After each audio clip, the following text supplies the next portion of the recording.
Ngemu kunteekateeka ez'okukulaakulanya ebyobulimi okutuukira ku muntu asookerwako wansi minisitule y'ebyobulimi amagana awamu n'obuvubi etesitese omwoleso ogwetabiddwamu abakungu ab'enjawulo okuviira ddala mu bitongole bya gavumenti okutuukira ddala ku bitongole by'obwannakyewa nga muno mwoleseddwamu ebintu eby'enjawulo omuli ebyobulimi eby'omu nsiko ebyobulamu okukuuma obutonde bw'ensi n'ebintu ebirala bingi. Minisitule y'ebyobulimi Vincent Bamulanga Kisempija yagguddewo omwoleso guno n'okubira bannansi omulanga okwenyigira mu byobulimi olw'ensonga nti birina akasimbi ke bizza eri munnansi ate ng'asobola okwekulaakulanyizaamu. Ono ategeezezza nga bwe kiri ekikulu abantu bonna okwenyigira mu byobulimi era nti gavumenti yakussa ensimbi eziwerako okusobola olaba nga batumbula ebyobulimi. Abavubuka baffe babadde batiira ddala obulimi nga balaba tebufuna naye kakati buli kyenkubalira omuntu ataddemu miliyoni emu afuna miliyoni 5.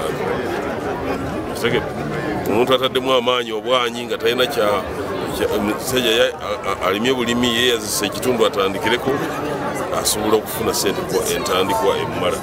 So twagala kakati olw'ensigo ennungi gye mugenda okulaba muno ensigo zibala nnyo zikula mangu zigumira omusana.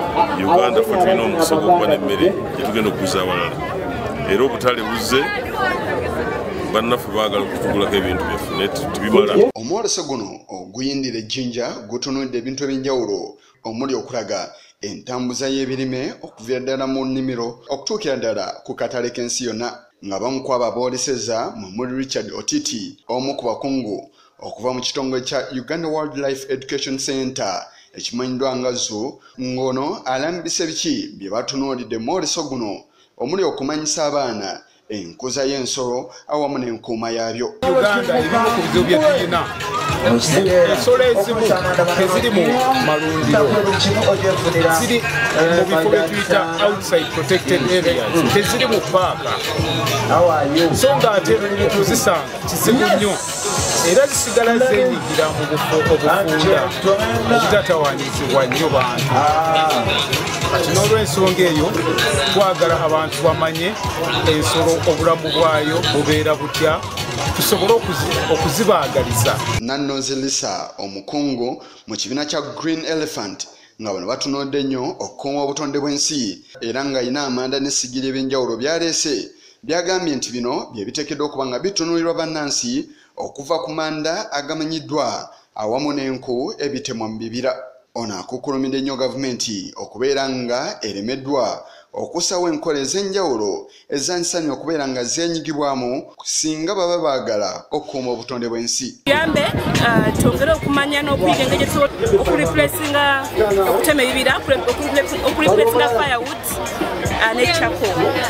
Amanda gaffe tugatundira mu kilos, tugapima mu kilos nga buli kilo yasingi 10 olwa Uganda, kitegeeza nti omuntu wa wansi aganyulwa era asobola okugaafodinga. Naye nga twongeddewamu okukwatagana na partners baffe tujja kutegeera kituufu ddala ki tukyagenda maaso ne researches zaffe, tukyagenda maaso n'okusoma n'okutegeera how best osobola okuyamba omuntu wa wansi. Omwoleso guno gusuubira okuggalwawo omukulembeze w'eggwanga Mwami Kaguta Museveni ku nkomerero ya sabbiiti eno. Yisa Kigongo kulwa Channel 44 Oleggulo.